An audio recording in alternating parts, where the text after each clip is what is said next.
বলা হয় মানব জীবন অসংখ্য শৃঙ্খলে আবদ্ধ, তবে মোক্ষ সকল বন্ধন থেকে মুক্তির উপায়। কিন্তু সেই মোক্ষ লাভ করার জন্য কিছু বন্ধনে আবদ্ধ হতে হয়। যেমন সংকট এলে সত্যবাদী থাকতে হয়, সম্পদ পেলে সরল, আর অধিকার লাভ করলে বিনম্র, আর ক্রুদ্ধ অবস্থায় শান্ত।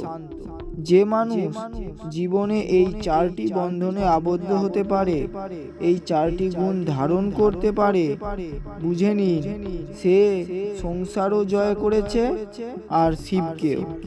জীবনের অর্থও বুঝেছে আর সারমর্ম।